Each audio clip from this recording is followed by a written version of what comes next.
presidente dos Estados Unidos, Donald Trump, confirmou a autoria dos ataques contra a Venezuela. Postagem de Donald Trump, Nicolás Maduro, após ser capturado. Não foi por falta de aviso, né? Mesmo assim, foi uma ação inesperada. Os brasileiros acordaram no último sábado com uma notícia espetacular. As forças norte-americanas invadiram a capital da Venezuela, capturaram o presidente Nicolás Maduro e tiraram ele do país. Pô, eficiência absoluta, repercussão internacional geral, né? Falou, caramba, Donald Trump prometeu e cumpriu. Mas, e agora?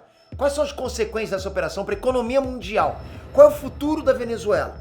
Como tudo isso vai afetar o teu bolso? É isso que a gente vai discutir aqui nesse vídeo.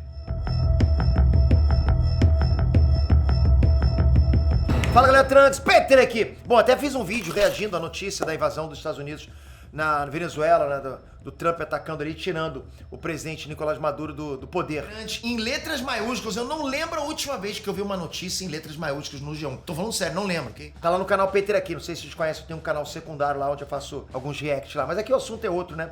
É a mesma coisa, mas por outro ponto de vista. A gente vai falar realmente do impacto disso na economia mundial. Se a gente parar pra pensar, cara, foram meses e meses de cerco, né? As Forças Armadas dos Estados Unidos, elas posicionaram uma frota de navios, de aviões também, fechando as fronteiras aéreas e as fronteiras marítimas da Venezuela. Tipo, quase sitiou a Venezuela. Foram meses e meses de ameaça e de promessas. O Trump garantia que o governo venezuelano sofreria um impacto muito forte. Tava lá falando. Vai sofrer, vai continuar, você que sabe. Então, aconteceu mesmo. Diversos pontos da Venezuela passaram por ataques cirúrgicos no início do sábado, entende? Tava lá, bem pontuais os ataques. Foram derrubados sistemas de energia e alvos militares. Enquanto isso, a ação de verdade estava acontecendo em outra parte, ou seja, tacou um lugar para poder executar uma ação em outro lugar. Segundo a rede americana de notícias CBS, né, tinha uma fonte da CIA dentro do governo venezuelano. Essa fonte que ajudou o governo norte-americano a localizar o paradeiro do presidente da Venezuela, o Maduro. Que a gente fica pensando, porra, por que o Maduro não conseguiu se esconder como os Zelensky conseguem, né? Os caras conseguiram botar lá dentro informantes da CIA. E a partir daí, encobertos pelos bombardeios, cara, uma equipe da Força Delta entrou em ação. Que isso, Força Delta? Nome de filme? Também, já foi nome de filme. Força Delta é uma unidade de elite do Exército dos Estados Unidos, cara. Os caras top, pica mesmo. Esses operativos, esses caras invadiram a fortaleza onde estava Nicolás Maduro e capturaram ele e a esposa, a Cília Flores. Aí o casal foi levado de helicóptero até um porta-aviões norte-americano e os dois foram transportados para os Estados Unidos. Foi desse nível, cara. Nível Call of Duty. Exatamente. E o Trump vendo tudo lá, comendo pipoquinha dele, vendo de lá dos Estados Unidos. Não faz assim, vira um pouquinho pra lá, tá errado, cara. Bom, Nicolás Maduro e a esposa Cília Flores estão sendo acusados pelo governo dos Estados Unidos de narcoterrorismo e tráfico internacional de cocaína. E aí, depois dessa ação espetacular, o presidente Donald Trump chamou a imprensa para explicar o futuro da Venezuela. Segundo Trump, o governo dos Estados Unidos vai administrar a Venezuela até que uma transição de poder seja possível. But we're going to be rebuilding, and we're not spending money. The oil companies are going to go in. They're going to spend money. We're going to take back the oil that, frankly, we should have taken back a long time ago. É que eles estão dizendo que vai acontecer. Não existe um prazo limite para isso acontecer. Os Estados Unidos, eles vão ocupar militarmente e politicamente a Venezuela pelo tempo que acharem necessário. Tá lá, nesse momento a Venezuela é dos Estados Unidos. Controle americano. O que tá feito, tá feito. Agora, galera, a gente tem que entender o que vai ser daqui pra frente o impacto dessa operação, né, nas relações internacionais. Só que para entender as consequências, a gente precisa primeiro entender as causas, né? Oficialmente, o que os americanos falaram? O que o Trump falou? A justificativa do governo dos Estados Unidos para essa intervenção está na associação do governo venezuelano com o tráfico internacional de drogas. Ele ser traficante, eu não gostar dele, entende? Só que existem outros interesses ideológicos e principalmente econômicos por trás dessa ação. Porra, lógico, né, cara?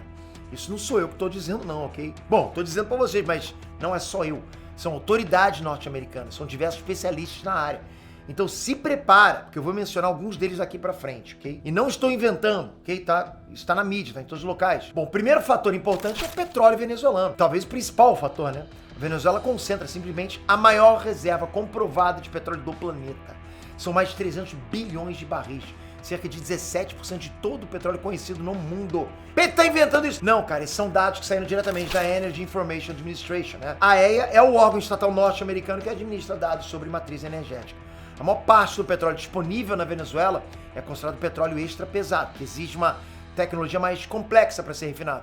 Por causa das sanções econômicas, a Venezuela não estava conseguindo fazer esse refino no volume que poderia abastecer o mercado internacional. Então, um relatório recente da própria EIA declarou o seguinte, abre aspas, o petróleo venezuelano é bastante adequado às refinarias norte-americanas, especialmente os localizados ao longo da costa do Golfo. O jornal The New York Times já tinha publicado bem antes do ataque que Washington estava negociando secretamente acesso ao petróleo venezuelano. Então, nesse sentido, Donald Trump deixou bastante claro o que vai acontecer daqui para frente.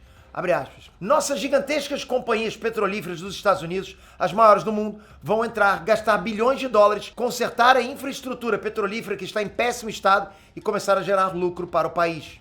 Qual o objetivo final em relação a isso? Eu deixo resposta para Marcos Sorrilha, professor de História dos Estados Unidos na Unesp Franca. Sorrilha declarou o seguinte, abre aspas. O petróleo venezuelano seria uma estratégia de barateamento do preço do combustível para os americanos. É algo que está nas expectativas de Donald Trump. Agora, o segundo fator importante é a disputa geopolítica entre Estados Unidos e China. De 2019 para cá, a China acabou se tornando o principal importador de produtos venezuelanos e vem aumentando a influência deles lá na América Latina como um todo. A China está bem presente na América Latina, né?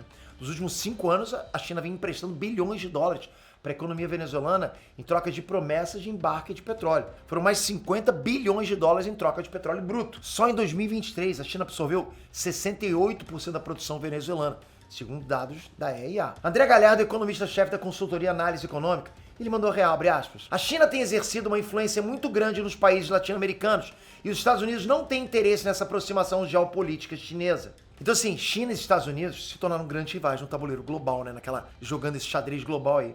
Donald Trump percebeu isso, muito claramente e vai utilizar de tudo que ele puder, todos os recursos disponíveis para ampliar a influência norte-americana e afastar a influência chinesa. É guerra de influência, percebe? Terceiro fator importante, investimentos. De novo, eu vou citar o professor Marcos Sorrilha. Ele explicou o seguinte, abre aspas. Há também interesse em expandir parcerias de empresas norte-americanas no mercado venezuelano, não apenas para extração de commodities e produtos primários, mas também para exploração de processos e produtos industriais dentro do país. Charles Myers, presidente da consultoria Signum Global Advisors e ex-diretor da empresa de consultoria de investimentos Evercore, afirmou numa entrevista que já está planejando uma viagem à Venezuela em março. O Myers está indo para lá, com 20 representantes de importantes fundos de investimento e gestores de ativos, além de representantes de setores financeiros, energéticos e de defesa. Para quê? Bom, o objetivo dessa viagem vai ser avaliar as perspectivas de investimento na Venezuela sob nova liderança, né? Sob nova gerência agora a Venezuela. Os caras nem esperam o Nicolás Maduro chegar nos Estados Unidos para anunciar essa visita. Irmão, quando é dinheiro na parada, os caras não querem perder tempo. Por último, a gente tem, de novo, um forte fator político. Ampliar o foco norte-americano na América Latina. Isso não é uma opinião de analista, não é um rumor de bastidor, ok? Não é o cara do Enet falando, não tem nada a ver.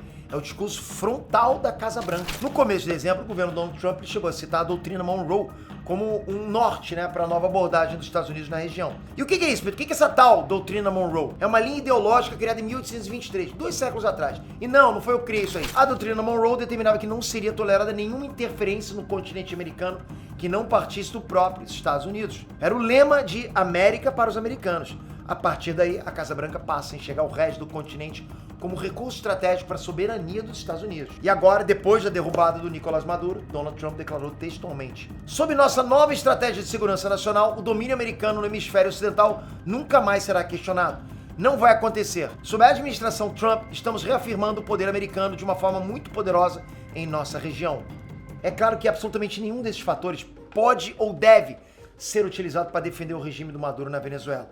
Era um governo indefensável em todos os aspectos. Não tem como, não dá. Mesmo assim, é extremamente necessário entender a real motivação norte-americana para a gente avaliar os impactos globais das ações do Donald Trump. Cara, galera, o Trump joga com todas as cartas na mesa, com todos esses objetivos em mente. Ele não tá pensando somente em dar liberdade pro povo, não. Mas deu liberdade, aquele povo tava sofrendo, merecia realmente se libertar. Né? Venezuela! Então o Donald Trump, ele pensa em tudo. A partir daí a gente pode deduzir mais claramente o impacto, por exemplo, no preço do petróleo. A grande verdade é que, nesse primeiro momento, não existe pânico nos mercados futuros. Há um entendimento global no mercado de que não vai haver instabilidade ou desabastecimento, não vai ter. Pelo contrário, o ponto central da instabilidade, o conflito de interesses entre o Maduro e o Trump, já foi resolvido, acabou, não tem mais conflito. O que acontece agora no mercado futuro, né, é um momento de cautela e de risco. A opinião dos analistas é de que a oferta global vai continuar estável. No caso de acontecer interrupção de exportação na Venezuela, aí sim a gente teria uma resposta automática com aumento de preço no barril do petróleo bruto. E aí sim a gente teria um aumento mais adiante lá no valor do combustível, que certamente levaria a um aumento médio de todos os produtos, porque tudo depende de gasolina, de petróleo. Ainda é cedo para saber se a gente vai chegar a esse ponto, não dá para saber. Já o mercado financeiro parece que ainda não se decidiu. Foi pego no susto, todo mundo foi pego no susto. Existe otimismo por um lado e existe cautela do outro lado. Sente só o que falou Brian Jacobson, estrategista econômico-chefe da consultoria Inex Health Management. Abre aspas. Tenho certeza de que as pessoas debaterão os aspectos políticos e jurídicos, mas de uma perspectiva de investimento, isso pode liberar enormes quantidades de reserva de petróleo ao longo do tempo. Os mercados às vezes entram em modo de aversão ao risco diante das expectativas de conflito, mas uma vez iniciado o conflito, eles rapidamente se voltam para o apetite ao risco. E aí na outra ponta a gente tem a opinião da Tina Fordham, fundadora da consultoria britânica Fordham Global Foresight. E ela disse o seguinte: a sensação de quase uma calmaria, para mim, provavelmente virá em seguida, embora a história das transições pós-autoritárias seja muito acidentada e não linear. O histórico dos Estados Unidos no hemisfério sul também é bastante irregular. E o Brasil? Bom, se você prestou atenção nos motivos de Donald Trump, deve ficar mais fácil de entender a relação dos Estados Unidos com o Brasil daqui para frente, né? Em resumo, Donald Trump busca recursos minerais, afastar a China, espaço para investimentos, também procura ampliar a esfera de influência norte-americana na América Latina. Ele quer estar mais presente na América Latina, ser o dono, né, da América Latina praticamente. Acontece que o Brasil é um dos maiores produtores de petróleo do mundo e a segunda maior reserva de terras raras do planeta, só perdendo para a China. Só que ao mesmo tempo, cara, o Brasil ele é integrante do BRICS, né? Bloco econômico onde a China participa. Pô, China, Rússia. O Brasil também é a maior potência econômica e política da América Latina. Qual a conclusão? O Brasil é estratégico para os interesses norte-americanos pra caramba. Só que existem muitas e muitas formas de proteger esses interesses. Então, sente só o que o André Galhardo também comentou. De repente, Trump passou a achar Lula um homem bom, né? Isso também acontece porque o Brasil se tornou um dos maiores produtores de petróleo do mundo, está prospectando volumes na margem equatorial, além do sul do país, e planeja investir na extração de petróleo na África. Então o Brasil está numa posição confortável nesse momento? Eu diria que sim. Aliás, eu e os especialistas, ok? Quem também concorda com essa análise é o professor Roberto Goulart Menezes, do Instituto de Relações Internacionais da Universidade de Brasília. Menezes foi taxativo, abre aspas. O Brasil não está entre os escombros do governo Maduro. Isso acontece, galera, porque o governo brasileiro já vinha se afastando do governo do Nicolás Maduro nos últimos meses. Tipo, largando a mão mesmo, entende?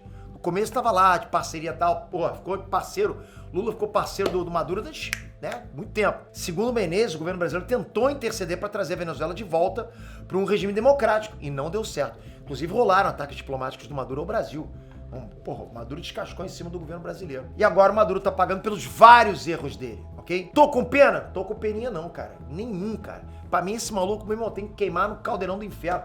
Caguei pro Maduro. A gente tá por enquanto, cara, nos primeiros minutos de um momento histórico, pro bem ou pro mal, ok? Eu vou continuar acompanhando os enrolados fatos, vou buscar me antenar melhor também, com a opinião de quem estuda esse assunto de perto, por décadas inclusive. Agora eu quero ler a opinião de vocês nos comentários, sem politicagem, sem defender lado A ou B. E aí, vai sobrar pro Brasil? Tem coisa boa? Vem coisa ruim? Já vai comentando. Se quiser, eu deixei um vídeo pronto no canal Peter aqui. Foi ontem que eu gravei isso, né? Onde eu reagi toda essa notícia lá, eu dou uma opinião, mais sem roteiro, mais no improviso mesmo. Deixei o vídeo aqui embaixo na descrição e também aqui pra você assistir agora. Obrigado por isso, espero que você se inscreva no canal com o sininho. E um feliz 2026 pra você, do fundo do meu coração e do nome de toda a equipe também. Tamo junto, até a próxima. Valeu, galera, fui!